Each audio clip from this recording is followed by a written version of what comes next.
Folks, T-Biz in the house again, and yeah, we got another Masterverse figure. This is from the Masters Universe movie 1987, Canon Films. Evil-Lyn, played by Meg Foster in the movie, which is crazy because I was just looking up some pics of her, and she does have like insanely gnarly blue eyes that are like really, really blue, and they did a good job that on the figure with her eye tampos and stuff, which we're about to see in a minute.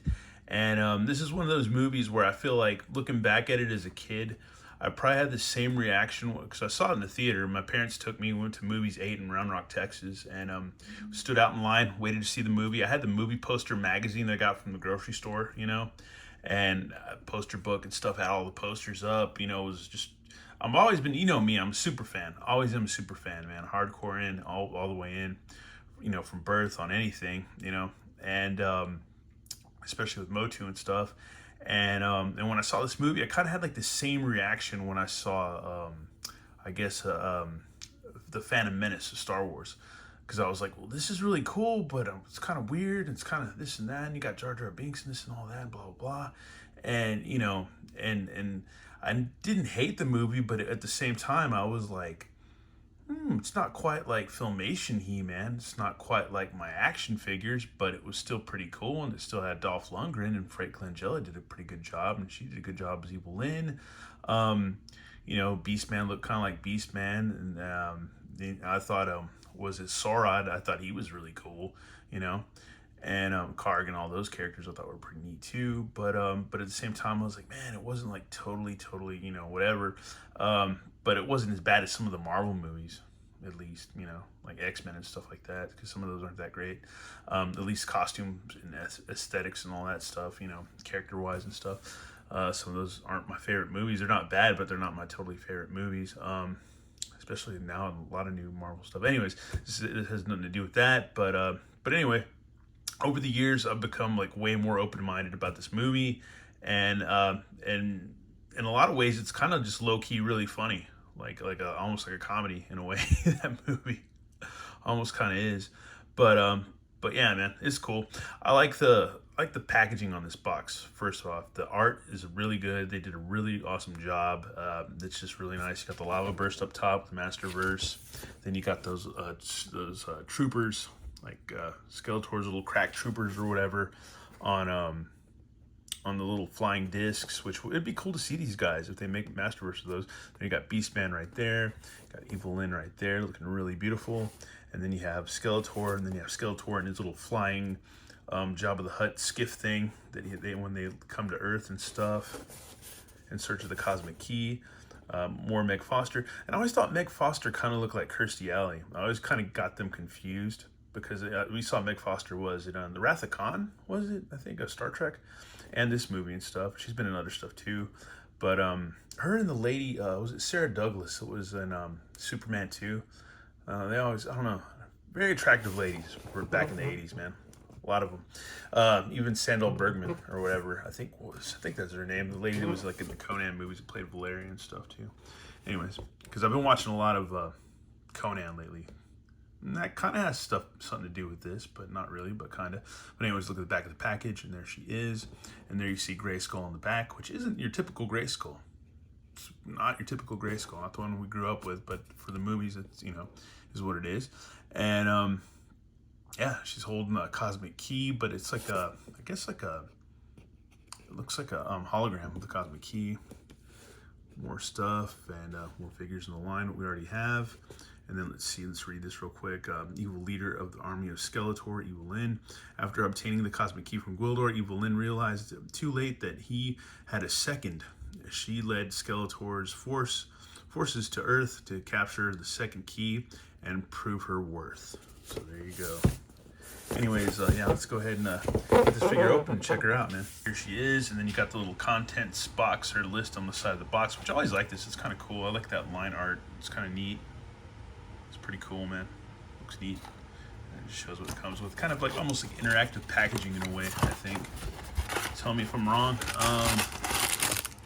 There we go. Get your stuff open.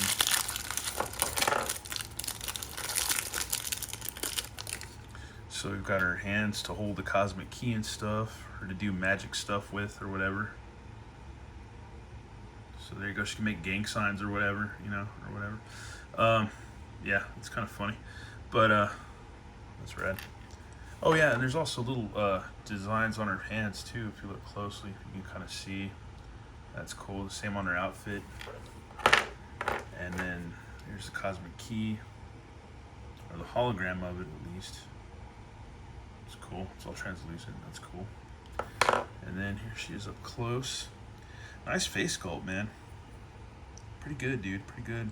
Nice colors and paints on her little helmet thing or whatever, her little tiara headdress thing or whatever. Yeah, that really pops. Pops really well in the light, dude. It's fancy, man. Also the designs on her outfit. It's pretty cool, man.